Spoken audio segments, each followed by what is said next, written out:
Welcome back to the Breath of Fire series retrospective. My name is Fadedragontear, and 5 years ago I paid tribute to one of my favorite gaming franchises of all time, Breath of Fire.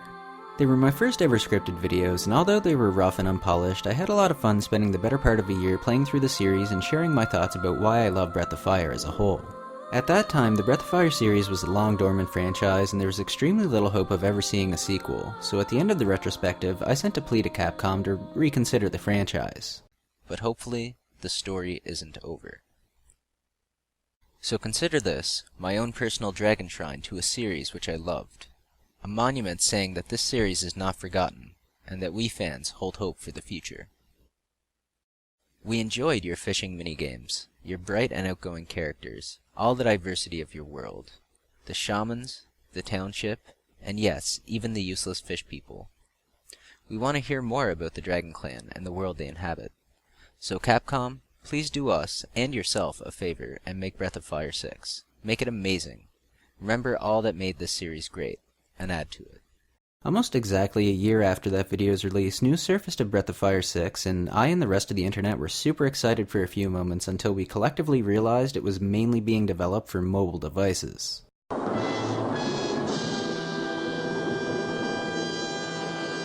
Early gameplay videos confirmed the skepticism. Clearly this again would be a massive departure from the series' roots, and possibly one of the biggest disappointments and falls from grace in JRPG history.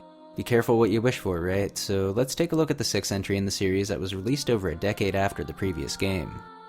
Right off the bat, I want to clarify that I don't read or speak Japanese, so I have very little understanding of the plot this time around. I can confirm that there is indeed a plot. For the first time in the series, we follow a non-blue-haired protagonist. Alright, character creation. We're gonna be a dude. And we're gonna have... Where's my blue hair? Where's my blue hair? Ryu, or whatever you want to call him, is a different character this time apparently. Anyway, your custom-made character and a party of various animal people do stuff and fight bosses.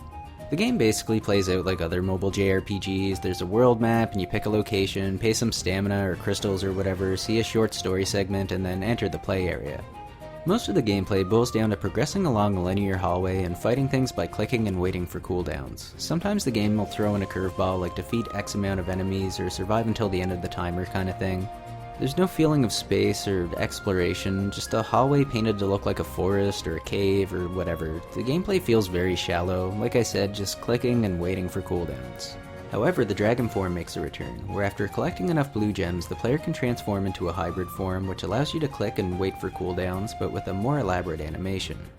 Other things from the previous entries in the series also make cameo returns. Hey, I remember you from other games.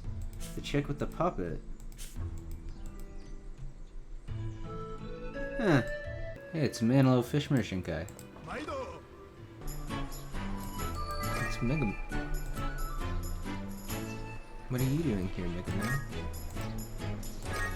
Why are you level 70?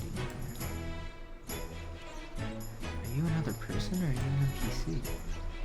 I don't understand. Mega Man's here though. Alright, Mega Man is now in Breath of Fire. Confirmed shared universes. I do have to give credit where credit is due. The fishing minigame is pretty well done, and I feel if I had any comprehension of the language, there might be a lot more subtle or plot-related nods back to previous games in the series that I'm not quite catching. There seems to be a pretty elaborate plot going on independent of the gameplay. I wasn't able to make it extremely far, but there were a few voice-acted segments which seemed pretty well done. Strangely, this is a frontrunner for one of the best soundtracks in the series. I'd say it's a close call between this and 4. Also, for the first time in the series, multiplayer is present, so up to 4 players can traverse a linear hallway while clicking and waiting for cooldowns together. Fun, fun, fun. Without being able to comment on the plot, all I can say is that on a gameplay level, this simply doesn't do any justice to the games created decades ago, which I loved. It very much feels like just a generic mobile game with some Breath of Fire paint slapped on top, paying no attention to what made the franchise enjoyable in the first place. With any semblance of level design or a battle system, or at least attempting to feel like the original series, I might have given this a pass, and if by some miracle it gets translated, I may even give it a second chance. But as it stands, it's not really worthy to carry the title of Breath of Fire, and it's doubtful that we'll see any kind of localization or even a fan translation of this title, and even more doubtful that we'll ever see a fully fledged Breath of Fire sequel that stands up to the early series anytime in the future. It's a hard reality for fans of the series like myself, but some may still hold out hope for the future. For now, this once again concludes our series retrospective. I'd like to thank my friends from Serenial, as well as the folk from the JRPG subreddit and Discord for helping me out in various ways with the production.